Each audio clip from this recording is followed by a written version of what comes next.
Ah bah, Ça je va? peux même pas faire mon intro tranquille, quoi. Gêné. Format un peu différent aujourd'hui, parce que vous le voyez, je suis dehors et je suis à Paris et pas n'importe où dans Paris, puisque je suis à la rue Lepic. La rue Lepic qui était le théâtre, il y a quelques jours, de la dernière étape du Tour de France, remportée par Wout van Aert sous une pluie diluvienne. Mais c'est surtout ici que s'est jouée la course olympique, il y a un an, avec la victoire de Remco Evenepoel sur la place du Trocadéro.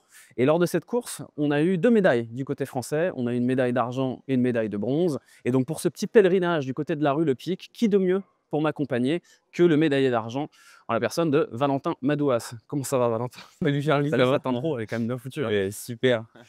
Bon, ça va, tu viens de finir ton tour là, on est lundi, le lendemain de l'arrivée. Ça va, pas trop mal aux jambes là? Ça va. Un petit peu de fatigue forcément des 3 semaines, mais voilà, ça fait partie du jeu et on est là aussi pour pouvoir profiter un peu de Moi, j'étais là bon hier, travail. là, juste là, sur la rambarde. Donc, je t'ai vu passer. C'est pas vrai, je t'ai pas vu passer. J'ai vu passer Quentin, mais toi, je t'ai pas vu. Mais c'était comment, du coup? Ça fait quoi de revenir ici, là, sans vélo, pour une fois? Sacrée ambiance franchement comme d'habitude, je m'attendais pas à voir autant de monde. Je me souviens beaucoup de l'ambiance olympique, mais c'est vrai que là, il y avait vraiment énormément de monde, énormément de public, énormément de bruit, ça fait toujours plaisir. Ce qu'on va faire, c'est qu'on va aller s'asseoir en terrasse là-bas, du côté OK, de la Roguetta, ouais cool. où Vivien, le propriétaire des lieux, nous a gentiment ouvert une petite table pour qu'on puisse discuter de tout ça ensemble, de ton tour, des JO, OK, etc., etc. Je te laisse avec t'asseoir grand ici. plaisir, merci.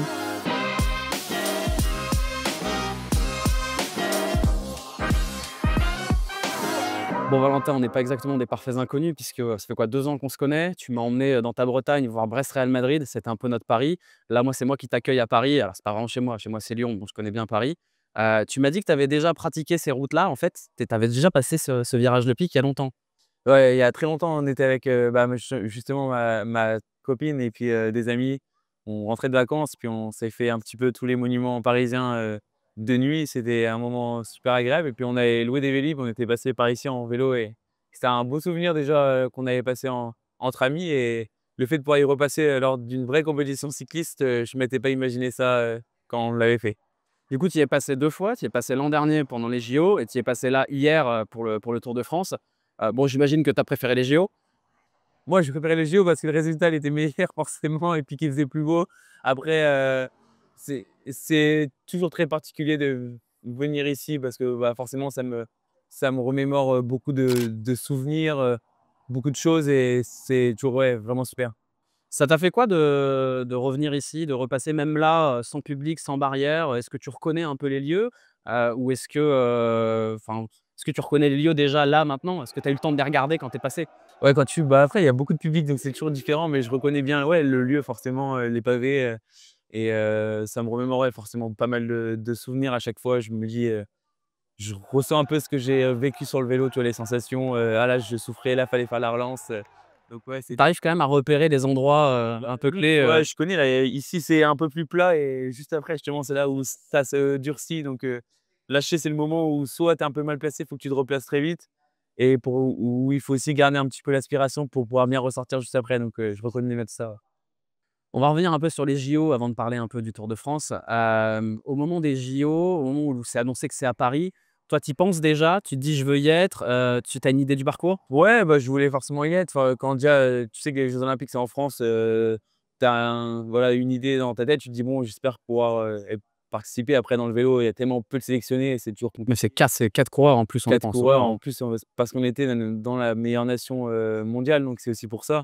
Sinon, ça on aurait été 3 voire même 2 donc c'était très compliqué et après, ouais, il y a eu le parcours qui est sorti avec, bah, de là, un parcours qui était un peu typé pour moi, en tout cas pour mes qualités et voilà, j'espérais forcément, un peu de boss et quand on a su qu'on arrivait ici à Montmartre, c'était enfin moi, j'avais trouvé ça super et j'avais vu que la difficulté, le pavé, ça me faisait penser un peu au Tour des Flandres l'année d'avant, donc c'était cool. Quand tu es sélectionné, est-ce que tu te dis, «Je vais jouer la médaille»? Est-ce que tu te dis: «On va voir»? C'est quoi à peu près l'état d'esprit, dans ta tête à ce moment-là?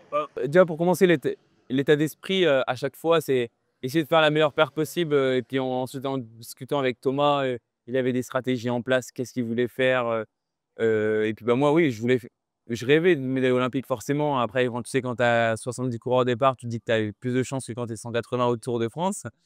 Il y avait quand même des sacrés coureurs au départ, Et quand même. après, voilà, il y avait des grands coureurs. Enfin, j'ai conscience que c'est vraiment très compliqué. Il fallait courir très juste et il fallait faire plein de choses après.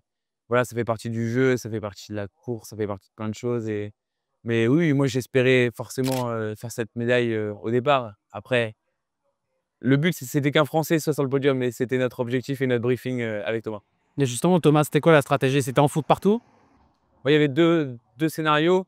On savait pas comment ça allait se courir, donc il fallait, anticiper un peu toute la façon de courir et il y avait, Kevin Vauquelin et moi-même, on devait anticiper les mouvements, très tôt et avoir, plus nos cartes rapides qui est très puncher, que ce soit Julien ou Christophe Laporte, qui devaient rester eux pour le final et accompagner les grands coureurs et c'est ce qu'on a réussi à faire. Voilà, Kevin a lancé la course, on a allé chacun notre tour sur les coups et moi j'ai réussi à prendre le bon coup qui m'a amené, à anticiper la rue Le Pic et ensuite, ouais, il y a Remco qui est rentré et il fallait juste accrocher à sa roue. Ouais, bah, justement, ouais, à ce moment-là, au moment où Remco part, tu es quasiment le seul à pouvoir le suivre. Enfin, vous vous pétez les uns après les autres. Quand tu te retrouves dans la roue de Remco, c'est dans le deuxième passage, si je dis pas de Ouais bêtises. et ici, ouais. À quel moment, parce qu'il y a pas d'oreillette, à quel moment tu te dis, enfin, qu'est-ce qui se passe dans ta tête, en fait, à ce moment-là? Est-ce que tu te dis: «Je vais m'accrocher le plus possible»? Est-ce que quand tu décroches, tu te dis: «Bon, bah, c'est foutu»? Qu'est-ce qui se passe à ce moment-là? Ah moi ici, de toute façon, quand on est passé ici, là, j'avais qu'un but, c'était de prendre sa roue et donc on a frotté quelques coups avec, d'autres coureurs pour réussir à être le premier dans sa roue parce que je savais qu'il fallait pas la lâcher. Donc moi, j'avais qu'une chose en tête, c'était la roue de Remco et je pensais qu'à ça: sa roue, tu lâches pas sa roue, tu lâches pas sa roue» et après bon, il m'a lâché dans la côte, suivante mais c'était vraiment l'optique, rester le plus longtemps possible dans sa roue parce que plus j'allais rester, plus ça allait me rapprocher éventuellement d'une médaille. Et je crois que tu avais dit que quand on est dans la roue de Remco, en fait, ça sert presque à rien parce que le mec est tellement héros que, Ah oui, en termes d'aspiration, ça servait pas à grand chose, mais moi j'avais mon point de mire, j'ai sa roue, sa roue. Au moins ça m'a permis de me forcer d'aller encore plus loin dans mon départ. je crois que c'est, avant le troisième passage où tu finis par péter parce que, il est trop Ouais, fort. juste avant là. C'est quoi le niveau d'info que tu as à ce moment-là, comme tu as pas d'oreillette? Est-ce que tu sais à quelle distance ils sont derrière ou pas? Non, je sais pas du tout derrière comment c'est, je pense qu'ils sont assez je savais qu'il y avait un groupe, on avait, forcément les ardoisiers qui étaient présents. On voyait qu'il y avait un groupe derrière, mais moi pour moi c'était même le peloton. Je me suis dit: «Putain mais ils sont 30, il y a des équipiers qui vont rouler, ils vont rentrer sur moi comme du pain». Et en fait, je me suis dit: «Ah bon», je voyais l'écart qui est stabilisé, je dis: «Bon, peut-être que c'est peut-être jouable». Et il restait encore la dernière montée de Montmartre qui était quand même, pas facile pour moi, c'était vraiment, vraiment dur. Là, ça devait être tout flou là, tu voyais plus rien là? Tu avais le public qui poussait, qui m'a permis d'aller vraiment chercher le plus loin et dans la descente, ça m'a permis de souffler et ensuite, j'avais juste à m'accrocher et je me mettais chaque kilomètre comme une arrivée, tu vois? Et genre, 5 kilomètres de l'arrivée, c'était allez, tu vas jusqu'à 5, ça servira au pire des cas pour les Tu autres, les tu vas voyais jusqu'à derrière 4. ou pas? Non, je les voyais pas du tout et justement, à un moment donné, je me suis retourné, au sommet, au dernier tour. Je me retourne et je vois qu'il y a encore tous les motos, les voitures. Ça, c'est souvent le signe que ça vient pas derrière. Donc je me dis: «Oh, peut-être que ça peut être jouable». C'est long la redescente jusqu'au Trocas presque. Voilà, c'était C'est interminable. autant, sur le Tour de France, l'arrivée, aux Champs-Élysées était très rapide, autant aux Jeux Olympiques, fallait aller jusqu'au Trocadéro, à la Tour Eiffel. Donc là, ça a failli il y avait un beau petit morceau. Ouais, parce que là, ça redescendait, on est sur les champs en 4-5 bornes, hein, et puis à la descente. Mais ouais, ouais. Est-ce que, quand tu arrives sur le Trocadéro, d'ailleurs, tu sais même pas que Christophe fait 3 à ce moment-là. Qu'est-ce qui se passe dans ta tête à ce moment-là? Parce que c'est long, c'est une course de 275 bornes. Alors tu disais c'est typé pour tes qualités, mais est-ce que enfin, c'est un rêve qui se réalise? Qu'est-ce qui se passe à ce moment-là, quand tu passes au Ouais, Troca? c'est la surprise. Pour commencer, tu te dis: «Ouais, je suis vraiment médaillé olympique» et tu sais pas qu'est-ce qui se passe. Même dans ma tête, je me suis dit: «Mais ça se trouve, notre épreuve, elle est même pas passée à la télé» et puis en fait, tu te rends compte juste après, il y a tout le monde qui dit: «Mais tu te rends pas compte de ce qui s'est passé? Tout le monde était là». Je dis: «Ah ouais, vraiment?» Et ça, c'est impressionnant. Est-ce que tu te rends compte, même un an après, de ce que ça représentait pour les gens? Moi, à titre personnel, j'étais un peu en haut, avec ma copine de l'époque. J'étais le seul à avoir du réseau 5G comme au virage Pinot. J'étais le seul à avoir la C'est un course. bon abonnement, hein. Ouais, ouais, franchement, ça m'a merci Orange. Mais, est-ce que tu t'es rendu compte à un moment donné à quel point ça a marqué les gens, cette victoire-là? D'autant pour le cyclisme français de manière générale, mais, toute l'émotion que ça a suscité ou est-ce que c'est quelque chose qui est encore un peu abstrait pour toi? Ah mais pas du tout, moi, déjà, je pensais qu'à une chose, c'était de voir ma famille à l'arrivée, voir mes amis. J'étais là et je les voyais, ils étaient là en train de pleurer, en train de chercher. Je me dis: «Mais toi, tu redescends de ton nuage, il y a tous les médias, il y a tout le monde qui te court dessus». Tu fais: «Waouh, qu'est-ce qui se passe?» Tu as vraiment un tsunami médiatique, et émotionnel qui arrive et après, pour le coup, c'est chose qui était assez marrante, j'avais oublié mon portable, moi qui oublie jamais rien, à l'hôtel, de l'équipe de France. Et donc j'ai passé la journée sans mon portable. Donc j'avais réussi à joindre ma copine avec le portable de Kevin Vauquelin. Justement, je lui avais dit: Tiens, tu peux lui envoyer un message pour lui dire que j'ai pas mon portable, qu'elle s'inquiète pas et qu'on se retrouvera sur la ligne de départ au Trocadéro». Et du coup là, à l'arrivée, moi j'avais pas de portable, j'avais rien et et je retrouve mon portable, bah, le soir après, tout ce qui s'était passé et là, je vois mais des milliers de messages et quand je dis des milliers, j'ai vraiment pas exagéré. Bon, c'est la plus belle victoire de ta carrière de toute façon. Il y a eu les 2 titres de C'est pas une victoire, mais oui, c'est pas une victoire, oui, pardon, c'est vrai qu'on oublie, hein. Mais bon, c'est le ouais, trophée, quoi. ouais, c'est enfin, en termes de sportif, moi, j'ai trouvé que le Tour des Flandres, même si c'était un podium, c'était presque plus haut en termes Prestige. de prestige. Il y a eu le championnat de France aussi qui c'est un maillot, c'est quelque chose que tu portes sur un an, mais là, c'est, c'est au-delà du cyclisme. C'est le sport, c'est même les gens, qui connaissent même rien au sport et connaissent les Jeux olympiques et tu leur dis: «Tu es médaillé olympique», ça restera gravé jusqu'à la fin de ma vie et ça, je le sais bien, ouais. Bah, surtout pour le cyclisme français qu'on n'avait pas eu depuis une éternité et là, on en a 2 donc 2 d'un coup, en plus, ouais, ça a été trop bien de pouvoir profiter avec Christophe qui était un ami. On avait pu vraiment profiter de ça tous les 2 avec nos familles, nos conjointes. C'était vraiment, ouais, quelque chose qu'on a profité tous ensemble et j'ai vraiment trop apprécié ça. bon, on referme cette petite page, JO, même si là, on est encore à 1 mois de l'anniversaire. On sort du tour, un tour qui a été, rapide, épuisant visiblement. C'est un peu l'écho qui sort. C'est quoi ton impression générale de ce Tour de France pour toi, pour l'équipe et de manière générale en tant que coureur de ce peloton, quoi? Ouais, j'ai vécu un Tour de France, bah, qui a été très bien tracé pour moi Ouais. avec, une première semaine qui était typée puncher où justement tu savais pas trop qui sur les favoris du général, qui était plus fort que les autres. Donc tu avais vraiment, un vrai intérêt sportif à regarder qu'est-ce qui se passait et puis, bah, c'était aussi très ouvert. Il y a beaucoup d'arrivées, montées, descentes, très tactiques et après on est vite arrivé en montagne, on a vite vu que Pogacar avait, Bah, était plus 12 fort longueurs d'avance, et donc ça a rendu la course, voilà, encore plus difficile parce qu'on a passé 10 jours à fond sans savoir qui était le meilleur. Après, une fois qu'on a vu Pogacar, bah, là, c'était Pogacar, il a explosé tout le monde. Donc en fait, c'était là, bah, on n'a plus le choix, faut réussir à prendre les échappées pour pouvoir gagner une étape. Et donc, bah, tu t'es retrouvé avec des étapes, je pense que sur les 21 étapes, sans exagérer, il y en a, allez, une quinzaine parce qu'il y avait 2 contre la montre où la première heure, elle a plus de 50 de moyenne parce que tout le monde voulait être devant. C'était la seule solution de gagner. Et il y a eu très peu d'échappées qui sont allées au bout, même si on en a eu quelques-unes. Mais ouais, le but, c'était vraiment d'avoir ce peu d'avance par rapport à Pogacar et c'est ce qu'on a essayé de faire au maximum sur ce tour.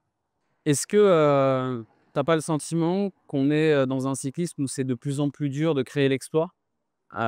Tu l'as créé sur les jeux olympiques, mais c'était un pool de cyclistes qui était très réduit. Là, quand on regarde les vainqueurs d'étapes sur le Tour de France, on a que des gros noms ou presque. Le plus petit, on va dire que c'est Jonas Abrahamsen, qui est quand même pas n'importe qui non plus. Est-ce que c'est pas, j'ai vu ton interview avec les mecs de la FFL qui parlaient de un peu comme être tennisman français pendant le Nadal et Federer et compagnie. Est-ce que c'est pas, un petit peu compliqué aujourd'hui d'exister? Non, mais moi, j'en ai conscience, c'est que je sais bien que moi, je ne ferai pas un exploit, toute l'année à essayer de battre des Van der Poel, des Pogacar, des Van Aert. Je sais que je peux le faire sur, une fois de temps en temps et donc je continue avec cet espoir et cette envie. Je m'entraîne dur pour, justement essayer de les battre, essayer de les chatouiller au moins une fois et une fois que c'est arrivé, voilà, tu essayes de repartir sur une autre course et tu espères que ça se reproduise très vite. Mais ouais, tu as cet espoir mais quand tu as des coureurs qui gagnent autant de courses, même des équipes qui gagnent, autant d'étapes, bah, c'est vrai que ça réduit vachement, le champ des possibles, mais et que maintenant, oui, les objectifs, ils ont changé. Les objectifs de l'équipe, c'est forcément de gagner, mais il faut être réaliste, aussi. Voilà, il y a des équipes qui ont beaucoup plus de budget, qui, eux, sont obligés de gagner. Nous, on n'est plus obligés de gagner, on est obligés de faire des belles performances. Je pense qu'on a fait un beau Tour de France et il faut aussi, voilà, on court derrière la dernière victoire de Thibaut de 2019 forcément, où on était dans une période, du cyclisme où c'était encore différent. Là, on Mais est c'était plus ouvert. c'était beaucoup plus ouvert. Là, maintenant, bah, oui, tu as beaucoup d'équipes qui gagnent. Je ne dis pas qu'on ne peut pas gagner. Tu vois, des équipes comme UNOX qui ont gagné leur propre étape, mais tu as eu une étape surprise avec une plus petite équipe. Sinon, c'est que les des équipes à, des plusieurs millions, et c'est des multiplicateurs de notre budget qui sont en tête. Donc nous, l'objectif, c'est de faire des top 5, des top 10 au maximum sur l'étape. C'est ce qu'on a réussi à faire et à un moment donné, si on continue à faire ça, bah, on va progresser puis on va aller chercher la victoire à un moment donné. Non, et puis il y a un certain manque de réussite, j'ai vu Marc en parlait Oui, justement en bah, interview, il disait que, bah, voilà, il y a une étape qui est gagnable et malheureusement Romain tombe. il y a une étape qui est gagnable, Romain tombe. Après voilà, on loupe l'échappée à Toulouse, pour nous, bah, on était très déçus forcément, mais ça fait partie du jeu, du tour. Tu peux pas prendre tous les échappées à je pense qu'on a été dans quasi tous les échappées du tour. Autrement, il y a eu une ou 2 étapes, on a décidé de pas les prendre pour aussi justement se préserver pour cette étape, de Pontarlier. Les 2 étapes avant, les étapes, alpestres, on s'était dit: «Ben, on reste autour de Guillaume et voilà, si on peut prendre le coup d'avance, on le prend, mais on se met pas comme ça parce qu'il faut vraiment tout mettre l'étape de Pontarlier pour essayer de chercher la victoire». C'est une étape pour notre profil et c'est ce qu'on a réussi à faire, donc on était dans notre stratégie.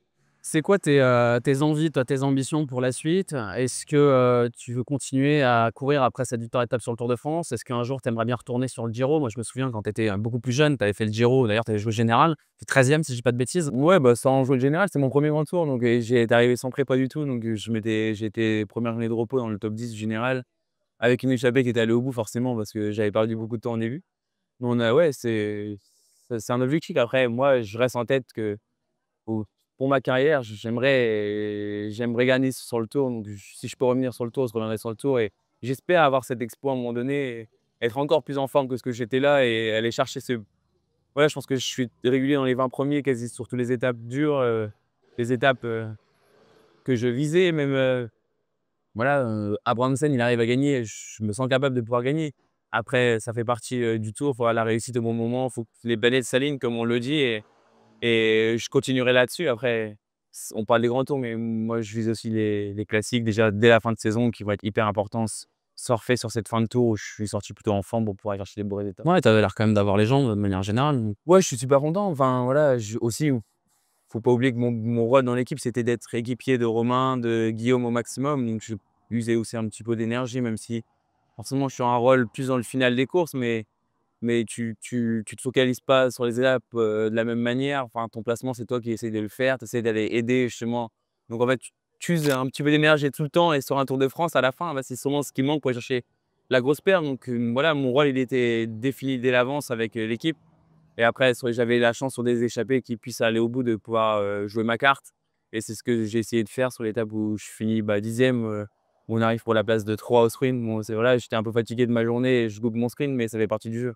c'est quoi tes objectifs du coup, pour la fin de saison là? Bah, déjà, essayer de gagner pour commencer. Je reprends la Polynormande, gagner une 2e fois là-bas, ce serait super sur une coupe de France pour bien faire ma fin de saison. Ensuite, j'aurai le Renewi Tour, la course par étapes aussi, World Tour et puis ensuite j'irai sur, la classique de Ploué, Québec-Montréal, et voilà, pourquoi pas une sélection au championnat du monde, ce que j'aimerais et puis ensuite, des courses en Italie. Donc il y a un très gros programme, une bonne récupération avant ça et puis essayer d'aller chercher des victoires, des grosses perfs, je pense que, ouais, j'ai couru avec Pogacar depuis le début d'année là, il faut avoir un petit C'est vrai que créneau, tu pas été gâté au niveau des startistes quand même, hein? ah non, ouais, j'ai On pris t'a tous mis les avec les meilleurs. meilleurs à chaque fois, donc on va Je pas gagne trouver des excuses, tu vois? Mais bon, c'est vrai que c'est dur quand même. non, c'est pas des excuses, mais puis en plus quand tu es qu'avec eux et que tu arrives pas à jouer la victoire forcément ou tu es un c'est pas que tu prends du retard, mais une fois que tu arrives, il te manque toujours le tout petit quelque chose. Donc là j'espère, avoir ma chance, essayer d'aller gagner une belle course, ce serait l'objectif et enchaîner surtout, rester sur une belle fin de saison.